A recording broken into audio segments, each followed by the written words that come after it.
Well, that started quite young in my life because my father boarded at St Patrick's. He came from Echuca and he often spoke about it. And on occasions he'd pull a little silver oar out of the cabinet and show it to us. He was in a winning crew one year, 1922, a long way back. So he spoke about it and the brothers who taught him, and as a little kid I had this sense built up. And he always said, if everything goes well, we'll send you up there to board for your last couple of years. But then I went to St Bernard's and I heard boys saying, oh, my parents are going to send me to St Pat's. I don't say St Pat's, but they're going to send me unless I behave. And I thought, this is wrong. I'm being sent as a reward. They're being threatened with it as a punishment. Anyway, I didn't get there until many years later, and I was sent there as a very young headmaster. And it was a great honour, and I felt, apart from everything else, I had to do the best I could in honour of my father, who would have expected nothing less. And then I had a wonderful time there, and all my time, 40 years since, I've been a great, how shall I say, so interested in how it's going or not going, or downs and ups.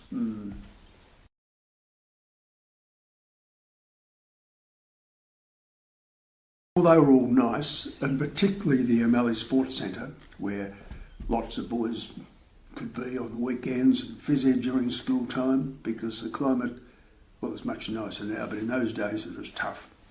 I found it such. And the dormitories too needed some upgrading in classrooms. But I think the thing I was most proud of was trying to lift the positive tone of the place, the sense of good discipline, engagement with your studies, and I think generally the results were very good. I taught Year 12 physics, and I always took great pride in trying to get good results there, and along with all the other teachers, and encouraged them.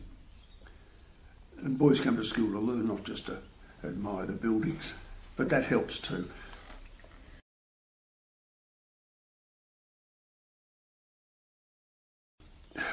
Well, I was unaware. It was suddenly announced that headquarters said, yes, we can name it after him if you wish, but this was Peter Casey's idea, and I was absolutely honoured, of course. And I went up, but humble too, and there was a lot of people and I had to speak. But I made one terrible blue in that speech. I said, here at St Kevin's. Oh. But I immediately recovered and I said, in my first month at St Kevin's in an assembly, I said, here at St Patrick's. And I got a laugh and I got out of it. But you're in the habit of getting up and speaking, and the name of your school just comes instinctively. But it was a great day, and it was a wonderful building, and Stephen Bracks, the Premier, was there. Peter Casey did a marvellous job for this college, marvellous.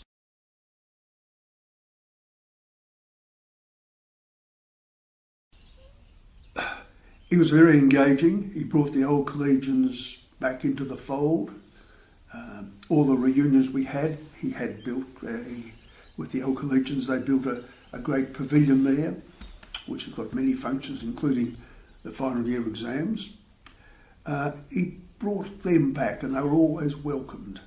But I think he kept putting before the boys ideals. Yes, great ideals, and tradition was one of them. And that was something he was on about, the good traditions, yes. And what would you define those traditions to be? Well, I would see it as part of the character formation of the place, where faith was very important, good values, and that includes loyalty, determination, hard work, friendship of your friends, backing people up when needed, becoming good family people, and serving the community. That's a lot there, but that's what a college is about, I think.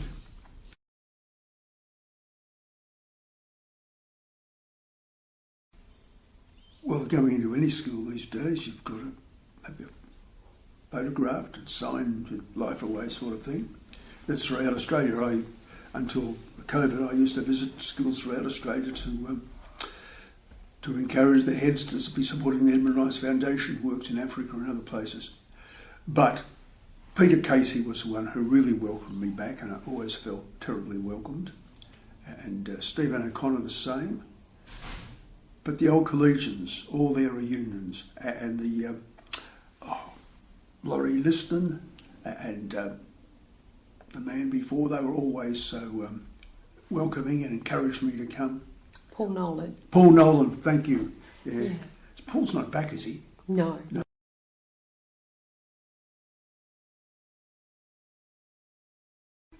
Oh, my father. And he, that's right, we brothers in training were sent up there one holidays because they needed our facility for something else. And I was told to appear at the front door at 9:15 next morning. It was holiday time. I was to be presented to Bill O'Malley. Because when my father was a young teacher in the area, he got involved with the old collegians, and he and a couple of his mates used to, after the football of a Saturday afternoon, would take Bill O'Malley down to the Lake View, I think. That's what Dad told me anyway.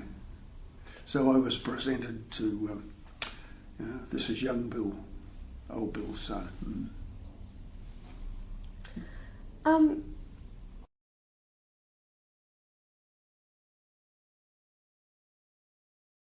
Well, all that reaching out and helping people, that's most encouraging, but also a school's got to have a whole lot of guiding things to it, like a ship's got our radar and everything else. And one man can't just stand up on the deck and say we're going this way. He's got to be getting the signals in from people and good information. He's got to get the feel of the place, because a school is essentially a community. And there's a lot of ways of describing that, but school educates its boys, in this case, and those boys have parents and uncles and grandfathers, and you've got to be supporting what they want too.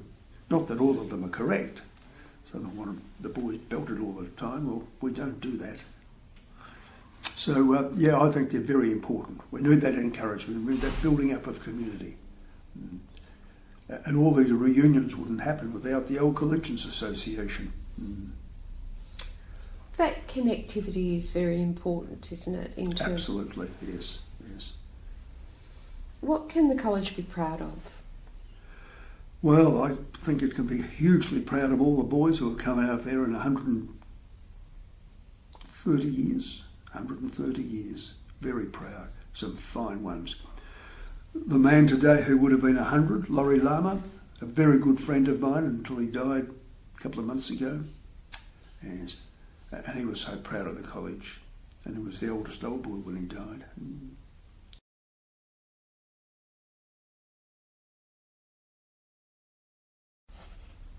Well, I haven't been there for a long time, and I haven't looked carefully at the curriculum or what happens, but I don't think it would have changed all that much. But I hope that there's a good challenging education with different forms according to the wants and needs of different boys. And I would hope there's a disciplined approach, that they learn to work hard. And I'd hope in that education also they're being challenged to be generous to those less needy, like with the Edmund Rice Foundation or the other things that they do. I've been up there over the years for the social justice days, and I'm privy to what happens then. And with sport, of course, you push yourself and you support your friends, and you learn good fun and good activity all go together.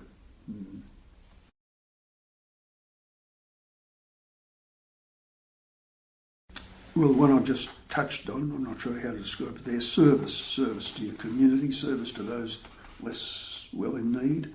Like the Old Collegians now have a mental breakfast, trying to reach out to those in the community who are struggling in that way, well before we had this day we had yesterday, what do you call it, Are You OK? But doing the same sort of thing.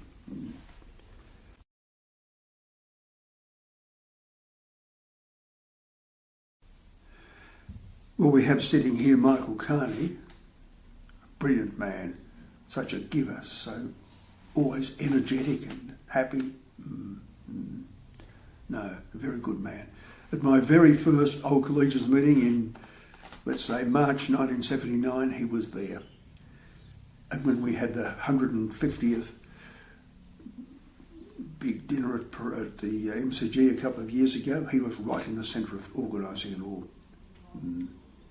That was the 125, wasn't it? Yeah, the one. Oh, wait, what did I... Anyway, Yeah. 125th, yes. Yeah. We skip a few decades at my stage of life. It's okay.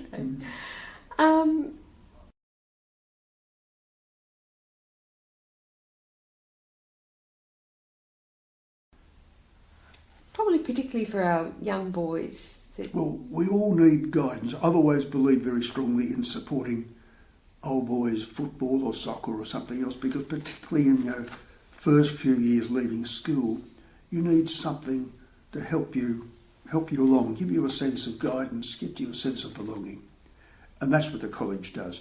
And you meet so many boys at these reunions who come back every few years, every 10 years in some cases, but it still means a lot to them. And they talk about their time there. And look, I love going back to things where I was once and still feeling that I belong. And this very interview today helps me with that same sense of belonging. What about the boys that might be disconnected and feel that they don't belong? How would you, what would be your advice? Well, they need their friends to encourage them. There's so many people, don't come to a school reunion and read about this because, I haven't succeeded, I haven't done this. It doesn't matter. You're not asking people, are they top of a law firm or whatever they do. You're just talking and you're connecting again. I think it's so important, and it's individuals have to encourage their mates. And some people go through a list and say, well, you look at those, you look at these, and we'll try to encourage them. Most people don't do things unless they're invited. So people like Laurie and the development team in general, it's important that they reach out and there is that conduit to welcome them back, and the OCA committee. Yes, yeah. Yes.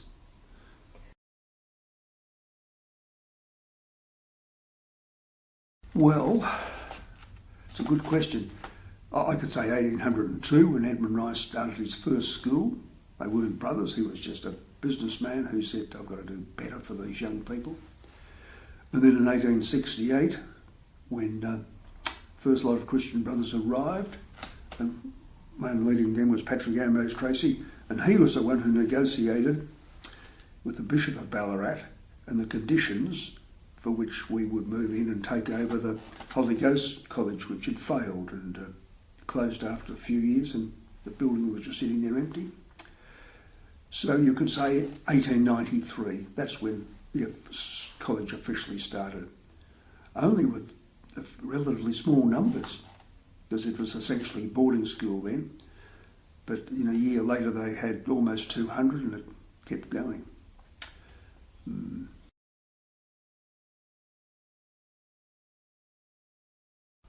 William Mark McCarthy stands out. He enrolled my father, but he taught physics and mathematics and guided the school on and off for the best part of 20 years. He procured most of the land that the college sits on. He was a great one. And then one Laurie Lama always talked about was Brother D.G. Purton. He was a great teacher and a careful guide to the boys. He was very influential. And Justin Linus Kelty, he was very, very important. But there have been lots and lots of others. It's too hard to single them out.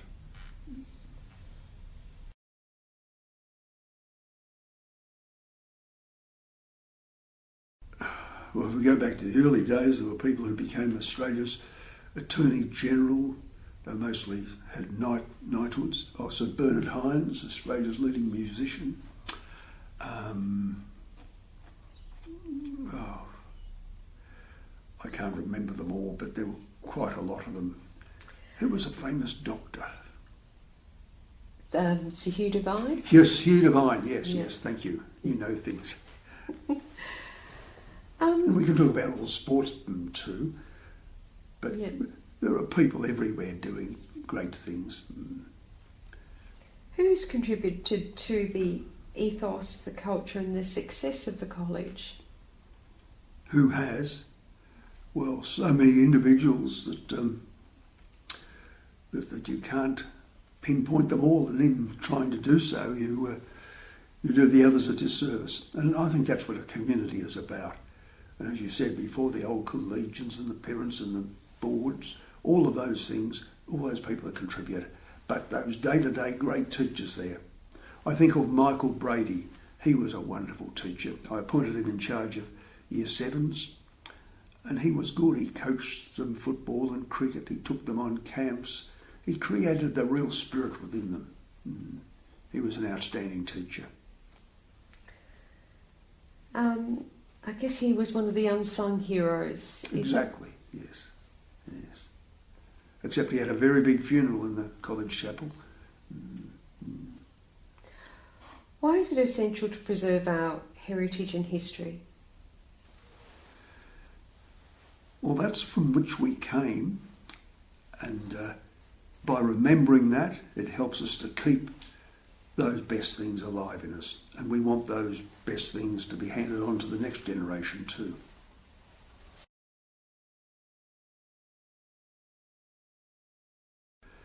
That we'll still be doing the very best things for our young people, presumably boys, that we will keep to these things which form good character, good values, good people.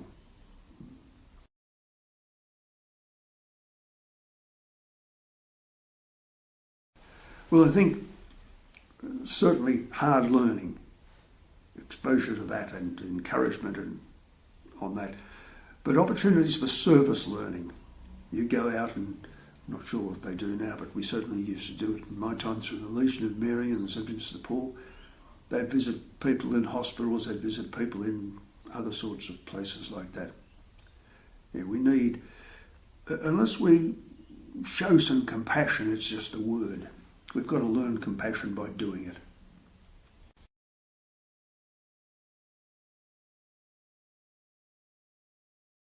Boys at St Patrick's College, you have a great opportunity. Seize it. Get involved and work hard. Life is not always easy, and the easier it will be, the more we work hard and more we build up good habits, and particularly be compassionate and respectful to those about you. Thank you, Bill.